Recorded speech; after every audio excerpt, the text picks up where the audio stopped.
Nous sommes en ligne en direct au téléphone avec Stéphane Akwa qui est à Maroua, c'est dans la région de l'extrême nord. Stéphane, qui vous le savez est chercheur à la Fondation Paul Angoïla. Stéphane Akwa, bonjour.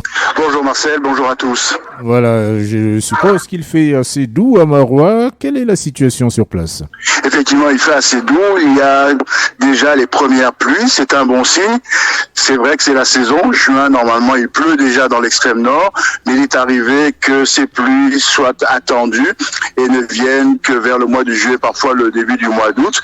Donc il fait frais, la ville est humide on va dire, et sur le plan général, en tout cas le constat que l'on fait quand on analyse, on regarde les rues, on analyse l'ambiance, c'est de considérer que tout est calme. D'ailleurs c'est ce que les gens vous disent quand vous les questionnez sur la situation actuelle.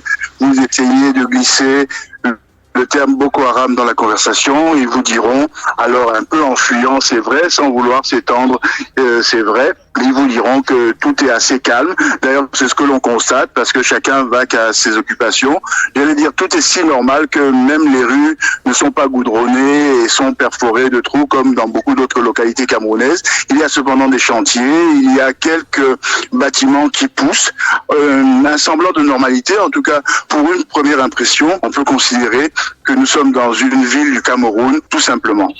Dépaysement total, on va aller en Côte d'Ivoire. C'est demain que Laurent Gbagbo, l'ancien président ivoirien, est censé retourner dans son pays. Ses partisans sont déjà en liesse. Comment est-ce qu'on peut analyser ce retour? Alors, il y a évidemment le retour attendu par les partisans de l'ancien président ivoirien qui ont préparé depuis longtemps ce retour. Ils se sont activés. Ils avaient même demandé que la cérémonie, entre guillemets, du retour soit à la hauteur du statut de celui qui arrive. Le gouvernement a préféré temporiser et faire en sorte que ce soit, là encore, on va parler de normalité, un retour, parce qu'il fallait bien, après des procédures judiciaires, que Laurent Gbagbo ait le droit de rentrer chez lui. On lui a octroyé cette possibilité et désormais il peut la pratiquer. Mais il faut aussi noter qu'il y a quand même des gens qui attendent Laurent Gbagbo, notamment les familles des victimes de la crise post-électorale de 2011, qui voudraient que Laurent Gbagbo rende des comptes, s'explique sur ce qui s'est passé, qui ont le souci de poursuivre en justice l'ancien président. Et on va voir comment les deux groupes vont, peut-être on ne le souhaite pas, ne pas s'affronter, ou alors, hélas, s'il y a quelques dysfonctionnements dans le dispositif de sécurité, cela pourrait créer quelques heurts. Mais ce qu'il faut bien évidemment scruter, ce seront les premières décisions, les premiers actes posés par Laurent Gbagbo, savoir s'il préfère d'abord attendre avant de décider de ce qu'il fera en politique, ou alors si dès son arrivée, il fera une déclaration qui va cadrer ce que sera sa position pour l'avenir, et donc par conséquent la réaction à attendre du système gouvernant ivoirien en l'occurrence. Ce retour est tout de même un pas important dans ce processus de réconciliation dont on parle depuis tant d'années en Côte d'Ivoire.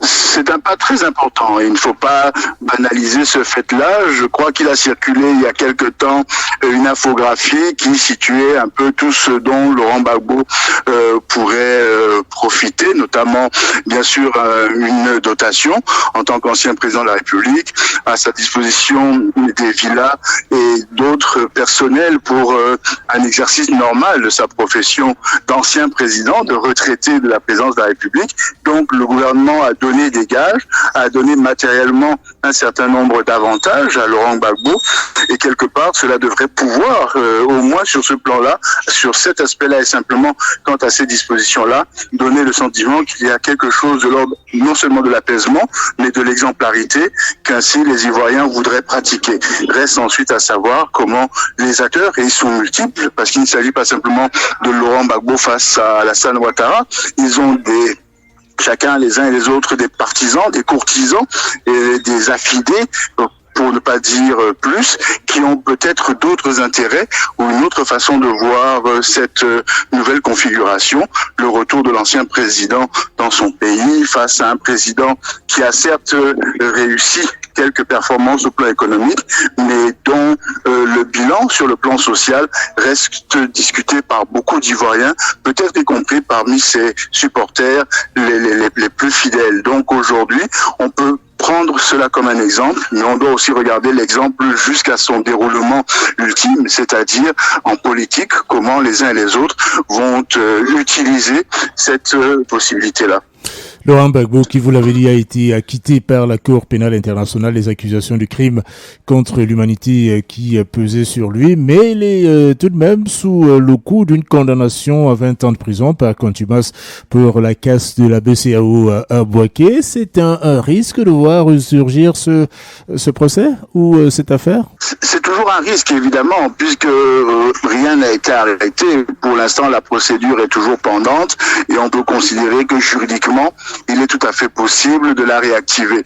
Maintenant, il y a la justice, il y a le droit, il y a des victimes qu'il faut examiner. Donc le droit à la réparation doit être respecté, mais il y a aussi, en dehors de la justice, la politique, et la politique peut préférer des arrangements ou des assouplissements, voire fermer les yeux sur certaines affaires pour éviter que la réactivation de ces procédures-là ne soit pas aussi le point de déclenchement de la réactivation de violence que la Côte d'Ivoire a trop bien connue et je crois dont elle voudrait se débarrasser désormais. De toute façon, nous suivrons attentivement ce retour de Laurent Gbagbo annoncé donc pour demain 17 juin 2021 dans son pays, la Côte d'Ivoire. Le chiffre du jour.